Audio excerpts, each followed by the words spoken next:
Olá, sejam muito bem-vindos a mais um episódio do InspiraCast, o seu podcast aqui da Inspirali, e eu, Renan Egoroff, coordenador da pós-graduação em Medicina do Sono aqui da Inspirali, estou mais uma vez trazendo mais um espaço para Medicina do Sono, que hoje é o curso mais importante da Inspirali, de acordo com a minha avó, é claro.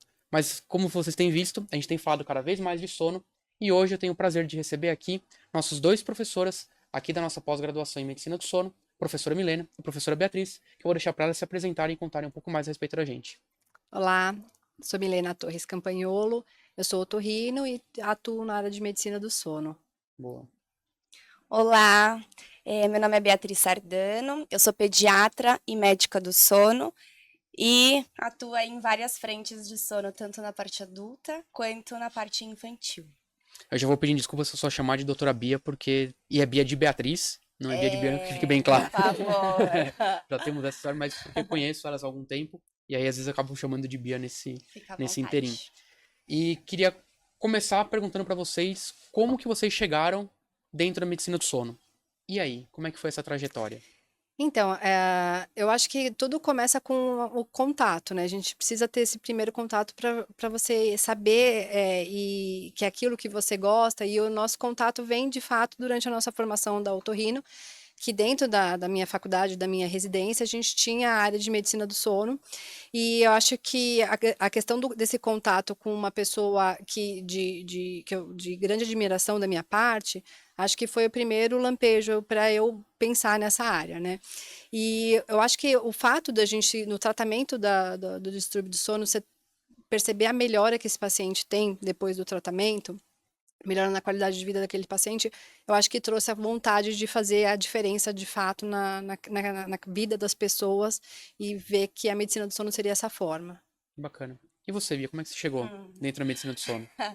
A minha história é um pouquinho mais complexa, digamos assim, envolve ali uma questão pessoal, né? Na verdade, eu sempre soube o que eu queria fazer da minha vida, sempre soube que eu queria ser médica, sempre soube que eu queria ser pediatra, nunca tive dúvidas. Aí tudo bem, entrei na residência, R1, R2, aí na metade da R2 você já começa a pensar, e agora o que eu vou fazer de R+, aí os chefes começam a perguntar, o que você vai prestar, e você, meu Deus do céu, eu que sempre soube o que queria fazer da minha vida, me vi ali cheia de dúvidas, eu tinha uma certeza, que eu queria fazer um R+, eu só não tinha a menor ideia em quê. Eu migrei de opinião, assim, diversas vezes, mas, enfim, foi passando R2, na virada do R2 para R3, eu que sempre tive questões de sono, sempre tive muitas queixas pessoais de sonolência diurna excessiva, mas nunca dei muita bola, porque a gente, né, médico, geralmente empurra com a barriga e, enfim, achava que, normal, eu estudante de medicina, é residente, todo mundo é assim, mas no íntimo eu sentia que eu não era normal. Mas fui empurrando com a barriga. Um belo dia eu acordei de um plantão, tive um insight, falei, não aguento mais viver dessa forma. Fui procurar ajuda, procurei um otorrino, inclusive, meu sexto ano, que me pediu uma polissonografia com teste de múltiplas latências. Nunca tinha ouvido falar, só marquei e fui fazer. Quando saiu o resultado, estava alterada, não sabia interpretar. Fui atrás de um médico do sono, que era, inclusive, meu veterano da faculdade. E aí ele me diagnosticou com narcolepsia. E nessa eu comecei a me interessar pela área, ele me emprestou alguns livros, me enviava artigos, cartilhas, e aí eu comecei a pesquisar sobre medicina do sono, sobre residência, vi que a pediatria era um pré-requisito, e aí eu me apaixonei e falei, pronto, achei, é isso que eu vou fazer da minha vida, e eu acho que tudo aconteceu da forma certa, né, do jeito certo, no tempo certo, e hoje eu sou extremamente realizada. Que Mas bacana. é isso. Que bacana. Como que a Camilena comentou, acho que foi um pouco do sentimento que eu tive, assim. Porque minha esposa fala que a neurologia, você faz grandes diagnósticos, muitas vezes você não tem muito o que fazer É. com os grandes diagnósticos. E na área da medicina do sono, você faz, às vezes, grandes diagnósticos que mudam 100% a vida do paciente, né? O Sim. paciente que chega, muitas vezes, com muita queixa, o trabalhador e tudo mais, na hora que você faz um diagnóstico na apneia do sono, ou de alguma outra patologia do sono, essa pessoa muda 100% e ela volta falando, nossa, eu sou outra pessoa depois disso. E eu Uhum. acho que essa satisfação que traz pro dia a dia é muito bacana. Você faz o diagnóstico, você tem tratamentos, por mais que a medicina do sono tenha evoluído nisso, às vezes a gente acha que tem pouco arsenal de tratamento, mas a gente já tem crescido esse arsenal de tratamento, a gente consegue ir mudando esse aspecto. Durante muito tempo, acho que se resumiu muito a medicina do sono só a quem roncava ou só a questão da sonolência.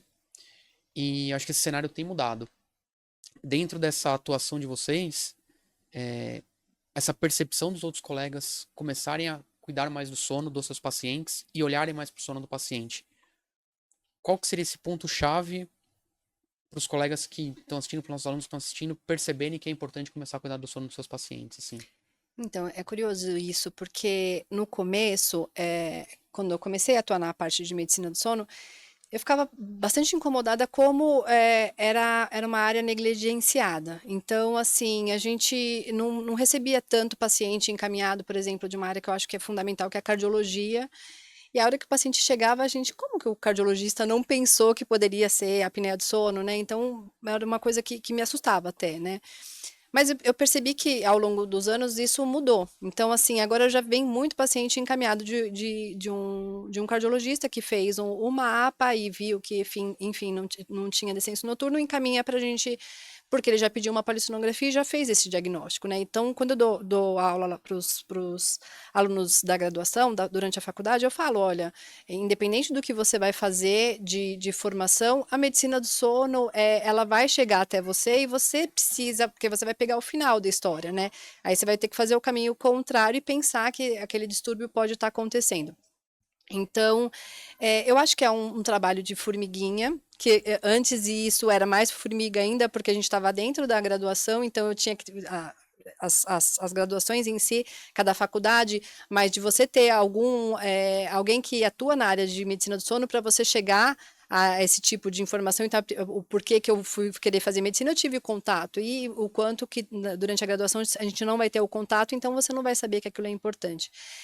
Mas a gente está mudando, né? Então a gente agora tem muita questão de informação em mídia social, né? E eu acho que isso está crescendo. Então, acho que o que foi um trabalho de formiguinha até agora mudou, né? Acho que agora a gente tem muita informação e a gente tem muita facilidade em relação a essa nova área, né, que não é tão nova assim, né, mas que para muita gente acaba falando assim, acha estranho, né, que é medicina do sono, né, por que medicina do sono, né, se a gente está falando dos 3 pilares da saúde, que é a atividade física, que é o sono, que é a alimentação, a gente tem faculdade para nutrição, a gente tem faculdade de educação física, e o sono, né, o quanto tempo que ele foi deixado de lado, e eu acho que, de fato, a gente ter esse primeiro contato, as pessoas saberem que existe a medicina do sono, ter o interesse e ir atrás da formação e, a partir disso, começar a fazer o diagnóstico, né? Então, a gente só vai fazer o diagnóstico no momento que a gente sabe que aquilo pode estar alterado, né? E por muito tempo o pessoal achou que dormir era só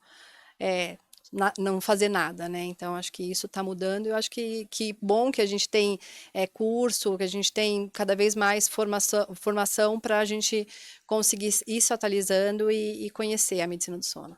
Eu tinha um professor na graduação que falava, pense pode ser sepse. Teve nessa campanha da sepse para poder conhecer e tudo mais. Acho que com sono é um pouco disso, né? Pense pode ser uma questão de sono, né? Porque se as pessoas não pensarem, quantos a gente não pega pacientes hipertensos refratários e na 4ª classe de medicação, sendo olhando, a pessoa continua com a pressão ainda elevada, paciente pós-AVC, às vezes 3º episódio de AVC, fala, e aí, né?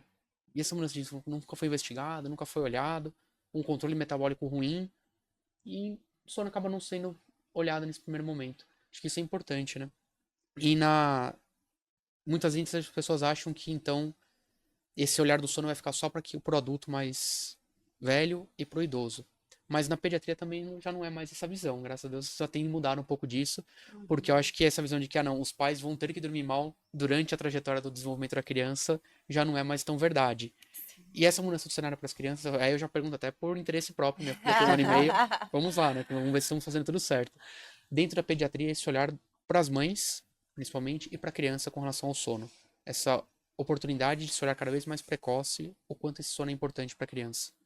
Então, como você falou, né, tem muito essa crença de, nossa, não, depois que eu virar mãe, depois que meu filho nascer, acabou, aproveita para dormir quando você tá grávida, porque depois que nascer já era, né, não vai dormir mais. E, óbvio, né, rola uma privação de sono, por, assim, multifatorial, né, questões hormonais, questões psicológicas, né, mãe, às vezes, primeira viagem, principalmente, fica preocupada, super natural. E a gente sabe que no comecinho da vida os nenéns têm um sono polifásico, então eles vão sim acordar várias vezes na madrugada, vão precisar mamar e etc. Mas chega um momento em que isso já não é mais o normal, só que isso se estende, né, além do que deveria, por essa questão, essa construção de hábitos ou, entre aspas, sei lá, falsas crenças, e isso vai se postergando. Então, eu pego muita questão, assim, de insônia comportamental, aquele condicionamento de despertares por mamar, sendo que é aquele mamar já não nutritivo, porque a criança já come, mas ela foi condicionada dessa forma ao longo de meses e anos, né? Que no comecinho, beleza, é normal, mas tem um momento que não é mais normal. Só que eu acho que, na realidade, eles perdem esse timing e ninguém não, né? Muitas pessoas não procuram a gente para saber até onde eu devo me comportar dessa forma, a partir de quando eu devo mudar, né? Até onde é normal, o que começa a virar preocupante. E então, quando chega pra gente, já chega com os pais assim esgotados, já sem energia para atuar. Por quê? Porque ficou muito tempo já num condicionado de uma forma já não fisiológica, né? Que o neném já consegue dormir a noite inteira, mas perdeu-se esse timing aí anterior. Ficou mais tranquilo de ver que Casa de Ferreiro, espetáculo de É. com a Clarice a gente fez um pouco disso, assim, sabe? Quando a gente decidiu que ia começar o desmame, até pra gente pensar em segundo filho e tudo mais, a gente falou, e aí, vamos tirar sol do dia, vamos tirar sol da noite, como é que a gente vai fazer? Quando a gente tirou do dia, a gente falou, não, aí a gente vai condicionar errado. Então já vamos tirar de uma vez, fazer a transição, vai sofrer um pouco mais nesse primeiro começo, mas a gente vai conseguir transicionar melhor. E a gente conseguiu, e assim, a qualidade de sono melhora muito pra todo mundo, né? Até inclusive pra própria criança que Com começa a dormir certeza. de forma mais consolidada. Eu tenho uma amiga que desistiu de ter o segundo filho porque, assim, os primeiros 2 anos ela sofreu tanto que ela falou, não quero mais passar por isso Tadinho. novamente e Aham. não quero encontrar isso. E aí você comentou, né, dessas questões e recentemente a gente tem essa visão por olhar até para o distúrbio do sono agitado. E Sim. aí? O que seria isso? Porque às vezes muitos colegas, a gente vai começar a falar um pouquinho dessas atualizações em medicina do sono, recentemente a gente teve no congresso, e como olhar dentro desse cenário essa questão do sono agitado? Tá. O sono agitado, a gente tem que. Existe o sono agitado sintoma e existe um transtorno do sono agitado, que é um diagnóstico recente, ele ainda não está ali nos manuais, né, de classificação, mas a gente já sabe que existe, ele já tem ali os seus critérios. Então a gente tem que tentar diferenciar. A gente está vendo o sono agitado sintoma ou o sono agitado transtorno, né? O sono agitado sintoma, que é uma das principais queixas e é super comum, ele pode ser um reflexo de tanto de uma questão comportamental quanto de uma questão patológica, né? Então, dentro da questão comportamental, às vezes uma criança que não foi adequadamente ali preparada para o início do sono, não foi não teve a sua higiene do sono ali feita da forma considerada ideal para ela, né? O tempo dela conseguir relaxar a cabecinha e tudo mais. E aí ela acaba adormecendo por pressão homeostática, então ela fica ainda um pouco em hiperalerta e isso pode dar uma agitação. Ou uma criança, e isso pode ser tanto habitual, né, quanto pontual. Às vezes uma criança ansiosa, que vai ter um passeio na escola amanhã e acaba tendo um sono mais agitado. Então, enfim, tem várias vertentes. Dentro da linha ali orgânica, patológica, a gente tem que pensar em apneia, né, apneia obstrutiva do sono na infância, que pode trazer uma agitação de sono, e até as questões de movimento, né, os transtornos do movimento relacionados ao sono, que tem esse componente de sono agitado, tem alguns padrões de movimento, aquela criança que acorda com a cabeça onde era para estar o pé, que perde cobertor, que cai da cama, enfim, então pode ser uma consequência de duas principais patologias ali, né, de respiratório e movimento, ou sintomático de uma questão comportamental, que seja ou habitual ou esporádica mesmo. E aí tem a linha do transtorno de sono agitado, que está dentro da categoria de transtornos do movimento relacionados ao sono. Bacana, porque a gente fala, né, da importância que a medicina do sono vem ganhando ao longo do tempo, e a gente percebe que nem todos os diagnósticos ainda estão estabelecidos, e a gente tem coisas evoluindo, E muitos desses, principalmente na infância, não necessariamente o tratamento é medicamentoso no primeiro momento. E sim essa questão de organização, tanto dos pais, quanto do ambiente de dormir, quanto inclusive da criança. E uma coisa que eu gosto muito de falar para os alunos é cuidar do sono também é cuidar da vigília. Se a família não cuidar de como que é a rotina do dia, vai pagar uma conta cara à noite. E aí esse 100%. balanço vai ter que ser equilibrado. É, Em casa foi muito disso, assim, né? A gente cuidar muito da rotina do dia, porque a previsibilidade para a criança, Exato. independente de qualquer coisa, é fundamental para ela conseguir entender. Até recentemente, né, viajando pro congresso, a gente até pensou, e aí, como é que vai ser quando voltar, né? E é muito bonito quando você vê ela chegando em casa, ela entendendo que chegou no ambiente de dormir e tudo mais, a primeira noite dela dormindo na cama, completamente diferente da noite da viagem. Porque ela entendeu que ali é o ambiente dela de dormir e tudo mais. Começa a criar essa até relação afetiva dela pro local de dormir. Isso é importante. Para vocês que se interessaram pelo assunto, né, de medicina do sono em criança e adolescente, trago em primeira mão para vocês aqui no podcast. Se o Mark não me mandar embora nesse período e o podcast for cortado do InspiraCast, a notícia de que a gente vai ter o curso de pós-graduação em medicina do sono em criança e adolescente, já começando agora em janeiro, com as suas matrículas, e em breve já começando as primeiras aulas. Você está pensando, nossa, mas quem que é o Mark que vai mandar ele embora? Se vocês olharem aqui na lista do InspiraCast, tem os outros podcasts que nós falamos de medicina do sono. É o cara que estava melhor arrumado, apresentado e tudo mais. Não era eu, era o Mark. E aí vocês vão ver que ele é o responsável por qualquer coisa desse sentido. Se eu sumir do mapa, foi culpa dele nesse aspecto. Mas falando um pouco desses avanços em medicina do sono também, a gente teve recentemente até no congresso um olhar bem importante para a apneia do sono, pois essa mudança recente que a gente está começando a chegar talvez na era de tratamento medicamentoso da apneia do sono. Mas será que é o tratamento medicamentoso da apneia ou será que é o tratamento medicamentoso da obesidade? E a gente está sim. entendendo que esse tratamento vai ajudar na apneia. Até se falou muito disso, né? Será que a gente vai chegar nas medicações que vão ser moduladoras de via aérea e tudo mais? Ou a gente vai estar tratando só as consequências? Milena, dentro dessa trajetória aí na otorrino com a apneia do sono, como que você vê esses avanços com as novas tecnologias, né? Os novos CPAPs chegando com telemonitoramento, cada vez mais conectados, máscaras 3D, paciente cada vez mais adaptado com a máscara, o tratamento evoluindo, e essas medicações para perda de peso e modulação de via aérea. Eu acho que é interessante a gente, quando a gente está falando de medicina do sono, a gente fala em relação a gente promover saúde, né? E eu vejo que talvez seja até um problema da sociedade mesmo, que a gente quer tudo muito pronto. Então a gente quer o remédio para tudo, né? Então é o pai que vai lá com a criança que está dormindo mal e fala, por favor, eu preciso de algum remédio para essa criança dormir, entendeu? E aí é o trabalho que a gente tem que ter de conversar, do paciente entender, né? Do familiar entender que na verdade não é nem um paciente no caso, mas do familiar, do pai entender que aquilo não é simples, que aquilo não vai ser feito de uma vez só, não é uma vez só que eu fiz, eu já tentei, né? Quando a gente explica aquela higiene do sono, eu já tentei isso, né? Que a gente fala assim, mas não é tentar, é fazer todos os dias, né? Criar isso como um hábito. E a própria questão da criança, da exceção virar regra é muito fácil, né? É uma noite que você fala, pode dormir aqui essa noite, que no outro dia ele vai lá querer dormir com você de novo, e isso vai virar a regra para ele, né? E aí a questão quando a gente trata a apneia obstrutiva do sono, às vezes o paciente quer também aquilo que vai resolver na hora, né? Então, será que tem algum remédio? Será que alguns pacientes, como eu sou otorrino, então eu quero operar, porque eu sei que eu tenho um desvio de septo, mas eu tô agora com 50 anos, eu engordei 30 quilos ao longo desse tempo, mas é o meu desvio de septo que está causando a apneia do sono, então eu quero operar. Então você tem que dar uma desconstruída e Mas eu não falar, durmo mal, né? é, Eu não durmo mal, não tenho essa impressão de que eu durmo mal, né? minha esposa que tá falando que eu tô É, roncando, então é para exato. aliviar para ela. Essa é clássica.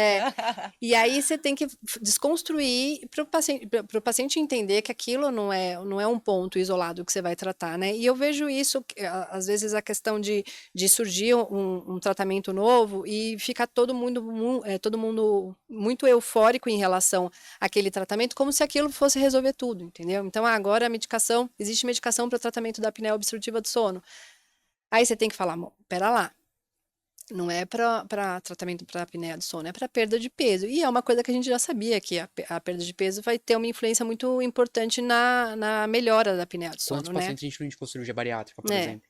Então, assim, é só talvez uma nova ferramenta, mas assim, é uma ferramenta de auxílio e que vai precisar do engajamento do paciente para a vida. Então, a medicação vai te ajudar, mas você vai precisar melhorar o estilo de vida, você vai precisar melhorar a medicação, porque se você usar a medicação e, enfim, perde peso e para a medicação, depois de um ano, se você continuar no mesmo caminho que você seguia, aquilo volta tudo, né? Então, assim, eu falo do mesmo jeito que a gente teve aquela euforia quando surgiu a medicação nova para tratamento da insônia, que agora a gente está dando um passo para trás e a gente viu que não é exatamente aquilo, né? Que não é uma medicação, que não existe milagre, eu acho que quando a gente fala no tratamento a longo prazo, né? Quando a gente está falando de sono, a gente tem que entender que é uma ferramenta nova, que ela vai auxiliar a gente, mas que o pilar é sempre o mesmo, entendeu? De você tratar e de você mudar o estilo de vida. Então, se você conseguir fazer a adequação em relação à higiene do sono, de você ir dormir no mesmo horário, de você se alimentar direito, de você manter aquela perda de peso, é aquilo que vai te trazer de benefício. E aí, assim, as ferramentas que você vai utilizar, que bom que a gente está evoluindo nesse tipo de ferramenta, né? Então, a gente tem o CPAP, que ele já tem mais sei lá, uns 40 anos aí de CPAP, e o mecanismo de ação é sempre o mesmo, que ele vai gerar o fluxo positivo, vai gerar um fluxo aéreo que vai causar um aumento da pressão dentro da via aérea, né? Então vai aumentar aquela via aérea enquanto eu estiver utilizando, e o que vai surgindo de novidade é facilitar o uso, a adesão, que é sempre o nosso principal problema, né? Então, assim, eu acho que toda ferramenta que existe, a gente consegue implementar no nosso dia a dia e trazer esse benefício para o paciente é ótimo, mas eu acho que é, de você mostrar para o paciente que está na mão dele, né? Na verdade, a gente está lá para auxiliar e para mostrar o caminho, mas a mudança quem vai fazer é o paciente, né? Então, acho que, independente do que vai surgindo, eu sempre mostro, assim, de desconstruir e devolver. E, ó, tô aqui para te ajudar, para a gente resolver o problema junto, mas tem que ter uma coisa contínua, não é uma coisa só que vai resolver o teu problema. Acho que quando a gente fala de sono, a gente tem que entender nessa continuidade de tratamento, né? De acompanhamento. Até no congresso falaram muito disso também, né? De você vai poder usar uma medicação para modulação de peso? Vai. Isso quer dizer que você vai ficar sem o CPAP? Muito provavelmente não, porque os estudos não estão mostrando isso. Muito provavelmente beleza, você vai perder o peso, você vai fazer todo esse tratamento, mas você vai ter que continuar utilizando o CPAP. Talvez você vai sair de uma apneia grave para uma Sim. apneia moderada, talvez de uma apneia moderada para uma apneia leve, com baixo risco cardiovascular, porque você vai estar modulando o peso, você vai estar cuidando de outras coisas, vai ter um ganho positivo.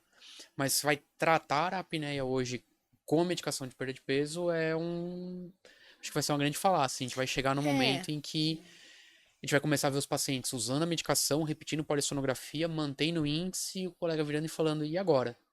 O que eu farei, né? Até porque nesse trabalho, o uso da medicação foi por 52 semanas. Então, assim, também não é uma resposta imediata, né? É a longo prazo. Então, E muito se comentou de que os estudos já estão mostrando 90 semanas como um platô para perda aham. de peso, né? Então, 90 semanas, o ano tem 50 semanas, 50 e poucas semanas, todo mundo há quase 2 anos. Então não é uma coisa imediata também, né? Vai demandar toda uma mudança de hábitos e estilos de vida e às vezes o CPAP que já começou vai precisar continuar ou vai precisar ser adicionado ali no para otimizar o tratamento, né? A Bia trouxe o relato dela pessoal, aí eu trago o meu relato pessoal. Hum, Quando eu me formei na medicina, eu tinha mais ou menos uns 100 quilos. Eu perdi peso durante um tempo, e depois eu comecei a perder de peso efetiva mesmo, cheguei a 70 quilos. Então eu perdi 30 quilos nesse processo. Quando eu perdi os 30 quilos, eu fui fazer minha primeira polissonografia. Eu tava fazendo medicina do sono, eu falei, vou aproveitar pra fazer, né? uhum. E aí eu tinha uma apneia moderada. Eu não desaturava, mas basicamente só por hipopneia. Não ficava abaixo de 90%, mas eu tinha alguns episódios de desaturação. Falei, beleza, vou precisar começar a tratar a apneia. Eu já tinha perdido peso, já tava dentro do IMC adequado.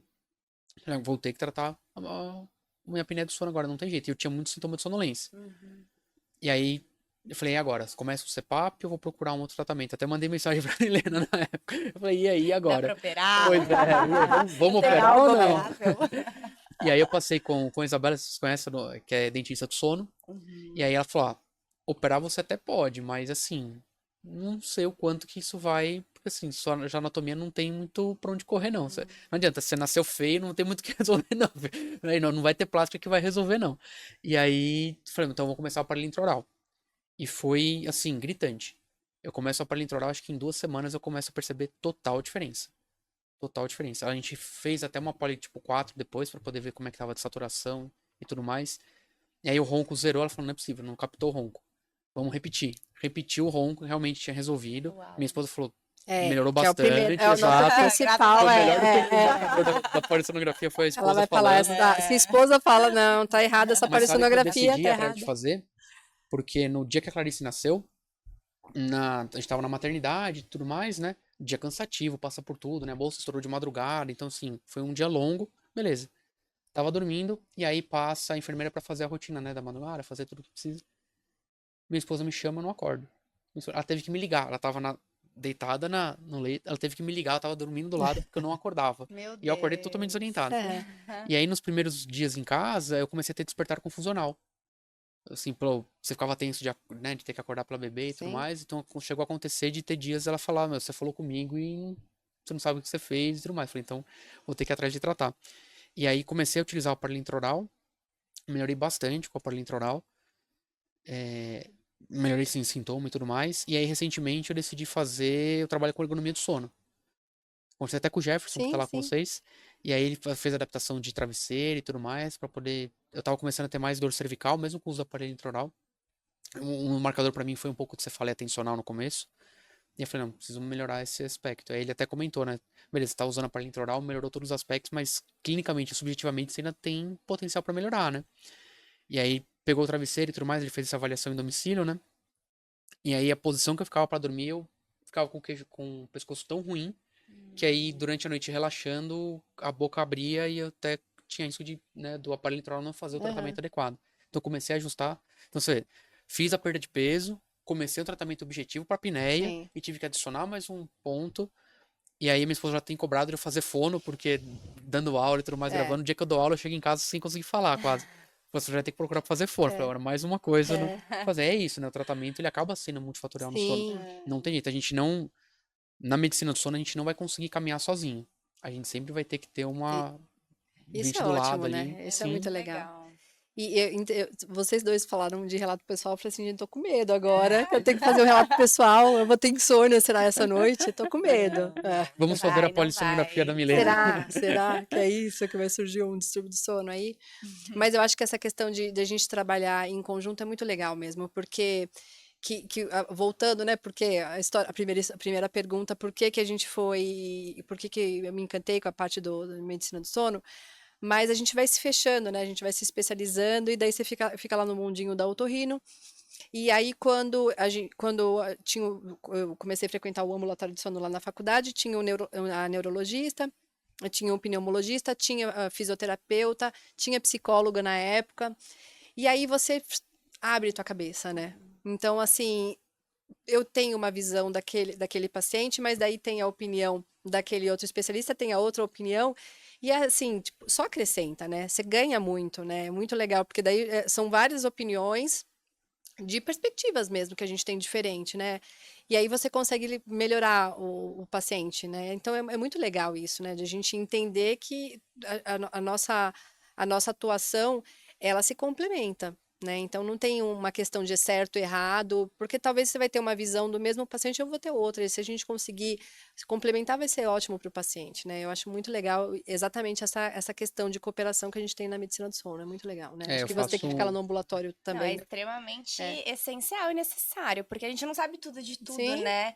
Então, tem lá a Vivi, pneuma, eu não sou pneuma, então, poxa, às vezes, o paciente tem alguma patologia de base ali, pulmonar, aí, Vivi, vem cá, me ajuda. Eu Aí ligo para ela, Vivi, é, você tá por aqui? aham. Então, assim, quando tinha físio, psicólogo, meu Deus, eu tô aqui, meu Deus, é um sonho, É, né? é. Porque às vezes a gente tem que tentar ser um pouquinho de tudo, só que a gente não é, a gente não tem a formação, né? Mas a gente sente falta, porque tem um chefe meu que fala que o sono a medicina do sono é uma supra especialidade, a gente permeia Uhum. todas as outras. Tipo, sem exceção. Então, só que é isso, a gente não sabe tudo de tudo, né? Uhum. Então, todas as opiniões de quem tem a formação de base são extremamente válidas e necessárias, né? Pra gente poder ver o paciente e cuidar dele por completo, né? Sem deixar passar nada.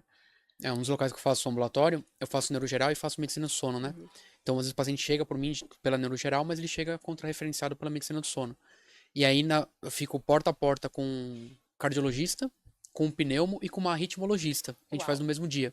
Então, às vezes, direto, pega uma polissonografia, olha lá, bigeminismo, com não sei o que. Você fala, peraí, deixa eu perguntar pra ritmologista se eu vou precisar fazer alguma coisa com esse paciente antes de usar o CPAP e tudo mais, ou, né, se já não dá pra entrar com alguma medicação e ele ir pro ambulatório dela já medicaram pra poder melhorar nesse sentido. E é isso, né? Geriatra consegue ter esse olhar pro sono e é extremamente fundamental, porque a gente sabe que na neuro a gente divide muito desses pacientes com síndromes demenciais com o geriatra, por exemplo, e os pacientes vão fazer inversão de ciclo vigília-sono, em algum momento eles vão começar a fazer no efeito sundown mais quadro de alucinação à noite e tudo mais, e vai começar a impactar a rotina de toda a família. Então o geriatra saber do impacto das medicações no sono, saber o que ele pode usar, o que ele não pode usar. Sim. Será que aquele distúrbio está mais relacionado a um sono não REM, a um sono REM? O que eu posso usar de medicação para tentar modular isso? Ou a pneumo, muito comum, overlap com transtorno com DPOC, com distúrbio pulmonar obstrutivo crônico e apneia do sono. Tão importante com otorrino, os pacientes com apneia do sono e com outros distúrbios relacionados. Mas a gente precisa, né, da avaliação realmente nesse aspecto. Na Principalmente pediatria, das crianças, né? Criança e otorrino, É. a Vivi vive ligando pra Milena. Eu falei, Vivi, aciona-me, porque socorro, o que que eu faço com essa criança? Ela precisa tirar essa adenoide urgente. Então, assim, a otorrina na nossa vida é extremamente necessária. A gente não vive sem isso. E é de fato, porque a gente às vezes percebe, quando chega pra gente, às vezes o nosso olhar já é, mas será que ninguém percebeu até essa questão de hiperdiagnóstico que está acontecendo, mas déficit de atenção, e aí você olha respirador oral, daí você fala assim, poxa vida, Que sabe? TDAH é esse que ronca a noite É, inteira, pois né? é, daí você fica com, gente, então vamos lá, vamos atrás de e aí eu informação, vou fazer a meia-culpa. O pessoal da sabe? neuro não pede polissonografia no diagnóstico do Olha TDAH. É muito raro você lá. encontrar neuroinfantil que solicita polissonografia para. Então, mas daí será que não seria um critério que deveria ser feito para todo paciente, entendeu? Então, ó, a gente tem que excluir alguma causa orgânica para daí a gente chegar à conclusão daquele diagnóstico, né? Então, acho que, assim, né, a gente ir repensando algumas coisas que são feitas, do mesmo jeito que eu percebi que o cardiologista evoluiu e está encaminhando, tem algumas coisas que eu vejo que estão meio paradas, né? Então, acho que essa questão de avaliação mesmo, de via aérea, e pedir uma polissonografia, entendeu? Porque às vezes, olha, não tenho acesso fácil para um otorrino para ele avaliar, mas eu posso pedir um exame, né? Eu peço uma polissonografia e aquilo já me norteia e fala, não, realmente não tem nada, ou olha, de fato tem algum distúrbio respiratório aqui, eu vou precisar dessa avaliação, né? Então, eu acho que tem umas coisas que acho que precisamos ainda evoluir, né? Ó, acho que não tá para, acho que exatamente é o nosso ponto, né? Da gente acessar, ter informação para a gente conseguir evoluir na medicina. Acho que é importante. Aqui eu coordeno a medicina do sono com vocês, mas também dou aula na pós-graduação de neurologia e no módulo de doenças cerebrovasculares a gente sempre coloca para os alunos a importância de olhar no quadro pós-AVC para a apneia do sono. A gente sabe que a prevalência aumenta muito pós-evento vascular e se você já tem um paciente, e muitos dos nossos alunos estão fazendo às vezes medicina de família, estão atuando numa área que tem que fazer prevenção primária. E a gente sabe que é fator de risco modificável para doença cerebrovascular. Recentemente, o Lancet vai acabar, tá, assim, nos pés de entrar também para doença neurodegenerativa, pensando como fator de risco modificável para doença de Alzheimer. Então tem que ter esse olhar, porque lá se você pede, você consegue mudar esse distúrbio inflamatório para o paciente que cursa como uma inflamação muito importante, aumenta a cascata beta-amiloide para esse paciente com doença de Alzheimer, vai ser importante para ele futuramente. E aí aqui a gente sempre fala disso, assim, é importante ver pressão, é importante ver arritmia no pós-AVC, beleza, mas também é importante olhar a apneia do sono. Quando esse paciente vai começar a fazer evento, faz um agora, depois não, tá tudo controlado, fica lá uma classificação de um TOST 4, porque a gente não sabe qual que era a causa, mas será que realmente a gente não sabe qual que é a causa, ou ele não era um paciente apneico, e aí ele tá fazendo uma arritmia noturna que você não tá vendo, porque passou no holter, só fez 24 horas, você não conseguiu captar o evento, e aí, né? Então, essa necessidade, essa importância de olhar multifatorial esses pacientes é fundamental para a gente conseguir caminhar nisso. E aí eu até comento, quem quiser dar uma olhada, acho que você sempre gosta de dar esse exemplo. O próprio Abel Braga no Palmeiras. Ele fala que é extremamente importante cuidar do padrão de sono dos seus atletas. Então, É o... o técnico do Palmeiras. Ah, tá. É, É Abel então, Braga, tem outro Abel também, não tem? Tem o A gente Abel, fica que é Ai, o olhando. Ferreira, Abel. não tem? Eu Abel não sei. Ah, calma, o Abel, Sei agora lá, me pegou, acho gente. que é O o Abel. Gostei o Abel. O futebol. Abel, O Abel Braga é o do é, Inter, né, que saiu agora, o Abel, é. agora, Eu tenho agora me 2 meninos confundi em também. casa, eu estou Mas mais ele antenada falou que de cuidar da Sou questão do zero. sono dos seus É. atletas, de saber quem que é o atleta que tem um seu tipo de cronotipo, que é o atleta que precisa, às vezes, durante o voo, não dormir para Olha que dormir a hora que legal. chegar em casa, ou o atleta que durante o voo tem que estar reservado para conseguir dormir melhor, e é o atleta que vai se apresentar primeiro ou não na representação do clube. É o atleta que vai para atividade física ou o atleta que vai para regeneração no primeiro momento, para conseguir chegar com que eles fiquem melhor, porque Bem muitos dos orientado atletas ele, hein? jogam É. contra seu cronotipo, principalmente jogando numa Sim. quarta Sim, noite, sim, né? Porque jogam quarta noite, o jogo termina meia-noite, o cara vai na entrevista coletiva até chegar em casa e tudo mais. Sim. Então, esse olhar de cuidado, como o Flamengo teve agora para ir pro Mundial, né? De cuidar do avião que ia levar os atletas para conseguir dar o descanso e tudo mais. A gente tem, pelo menos eu tenho visto esse olhar de quem faz medicina do esporte, do endócrino e tudo mais, de conseguir encaminhar esses pacientes, porque eles percebem que para melhorar a performance esportiva desses atletas, precisa começar a cuidar do sono. O Sim. cara que vai fazer ali hipertrofia, vai como bodybuilder trabalhar, né, nesse sentido de ganhar performance muscular e tudo mais. Se ele não cuidar do sono, o cara não performa bem pro campeonato. sim. Até para esse olhar mais, a gente às vezes pensa só na patologia, né? Mas o cara que quer ganhar desempenho, por exemplo, como atleta, é fundamental. Fundamental. Até para distúrbio respiratório, pensando em atleta que trabalha com natação e tudo mais, né? Às vezes o cara não performa bem na natação, por exemplo, e você vai ver que o cara tem um distúrbio respiratório do sono, o cara tá dormindo mal, não tá recuperando nesse sentido para conseguir cuidar, né? Nesse inteirinho de recuperação muscular. Muito importante nesse aspecto, nesse sentido. E aí a gente caminhando um pouquinho mais pro fim, assim, agora, quero saber de vocês, que mensagem que vocês deixariam, assim, para os nossos alunos que estão ouvindo o nosso podcast, que fazem alguma outra área e que têm interesse pela medicina do sono, que começam a perceber a importância do sono, além da importância do sono que eles veem pelos dispositivos de celular e os wearables. Eles olham, ah, meu relógio já falou que eu durmo mal. Mas para além disso, para levar para a prática do dia a dia, o que vocês deixariam aí como recado para eles?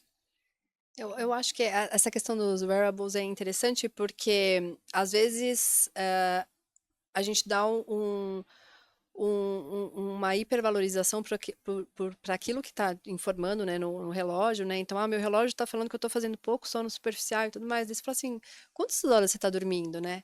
Ah, estou dormindo 5 horas. Tipo, não tem jeito, né? Então, assim, é a história de receita de bolo, né? Eu posso colocar as melhores, todos os ingredientes certinhos. Se eu não deixo o tempo certo dentro do forno, o bolo não vai crescer, né? Não tem muito jeito. Então, eu não vou querer ter uma porcentagem adequada de sono se eu não estou dormindo o tempo de sono adequado, né? Então, começa por aí. Então, acho que a questão da gente se olhar como paciente também, né? Porque a gente, no nosso sono, se a gente for ver dentro dos médicos, a gente está falando dos atletas, né? Os atletas, como que o atleta vai dormir mal, né? É um negócio meio básico, mas é bem frequente.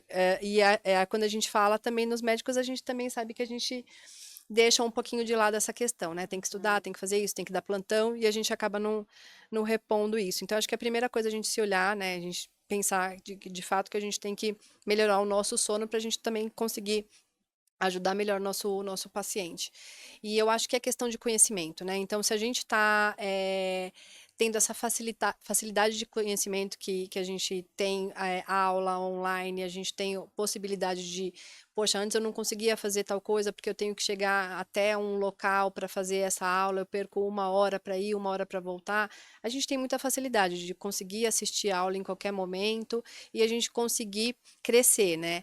Então, acho que a medicina, ela está mudando muito. A gente está falando agora de medicina e de associação com inteligência artificial.